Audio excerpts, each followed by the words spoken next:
My name is Rowan-Legg. I am a graduate of Acadia University, where I did my undergrad in kinesiology. During my time there, I worked as an athletic therapist for the men's rugby team as well as the men's soccer team. I was also the strength coach for the men's and women's soccer team in my 4th year before graduating. I'm now in the final stages of completing my master's from the University of Regina, in which time I train their football team as well as their track and field throwers. Lately, I'm working with a lot of youth athletes through Acadia performance training, as well as some provincial and national level rugby players. Today, I'll be talking about the importance of controlled neuromuscular training for youth athletes, specifically soccer players and other field athletes for that matter. So what falls under the umbrella of neuromuscular training? This means training for strength, training for speed, and also just training proper movement mechanics. So with movement mechanics, it's obviously imperative that our body understands how to recruit muscles in a way that's going to allow us to move efficiently and safely. Your neuromuscular system being able to recruit the right muscles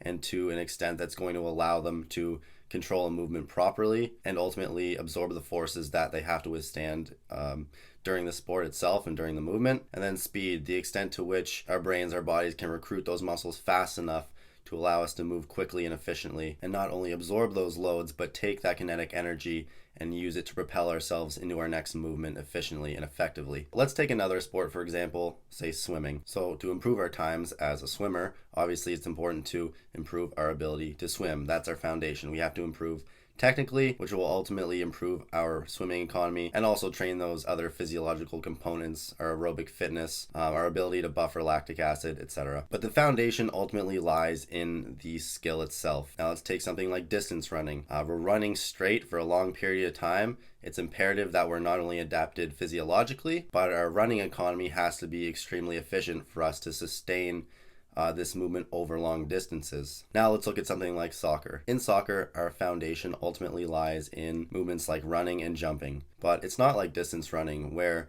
we're just running in a straight line. We have no outside stimuli interfering or influencing how we move on the field. In soccer, we have to constantly react to how and where the ball is moving, react to other players. You've got so many oncoming stimuli that are influencing our movement. And when we're exposed to the stimuli and our body isn't ready to react, this is when we experience injury. And people don't seem to understand how much stress is actually placed on our bodies, on our muscles, our joints, performing a lot of these movements. Even though it's a sport that we get into, a lot of people get into when they're very young, there is a lot of risk of injury involved, especially after puberty or as we get into puberty, and especially in females. So not only with soccer athletes as a whole, but females specifically have a massive increase in their chance of tearing their ACL once they reach puberty, and that only increases as they get older. So we have to think, with something that's as stressful as this reactive running, this change of direction, linear high-speed sprinting, it seems strange that when we get into the sport, we don't spend more time technically developing these athletes and allowing them to be more proficient at performing these basic movements, because that is our foundation. It's definitely important to let these athletes, when they're young, self-organize, learn how to move on their own. But once they get to that stage, when they're getting ready to go through puberty, we have to make sure that they can move effectively, or they're putting themselves at a much higher risk of injury. And a lot of time these injuries happen because the body, one, isn't effectively able to recruit the muscles properly, or two, they're just not strong enough. And I'm not talking about getting these young athletes in the gym and lifting heavy weight, that level of maximal strength. I just mean the muscle isn't strong enough to, change direction efficiently or allow the femur to rotate to a certain degree so that your knee doesn't cave in when you're trying to cut.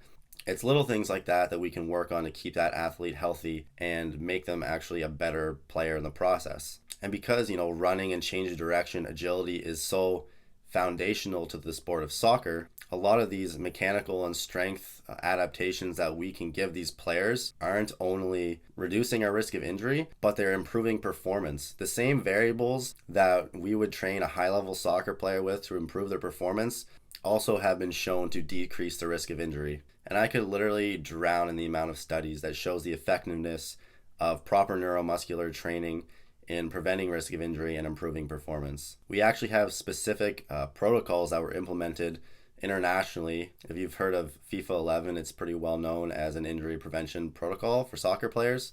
And a lot of it's just based around increasing the strength in these muscles that will allow them to move more efficiently and then training those movement patterns in a more applied setting. So we're not only training the tissues, the muscles, the tendons to be stronger for the sport itself, we're training their brain to recruit them properly and more effectively so we can get the most out of our training. Over specificity in youth athlete training is definitely an issue right now with certain sports. Hockey tends to be a big one. Kids are put in the sport year round and they undergo a lot of very specific hockey training. And when it comes to competition at a higher level, when it comes to university sport, coaches really don't want to see this because it really limits their ability to adapt to other movements and develop other effective movement patterns. But skating is a very specific skill. Running is so global and so imperative to just regular human movement. And while our athletes, around 15, 17 years old, high school age, can have slightly more specific and progressed training compared to our 12 and 13-year-olds who really just need to start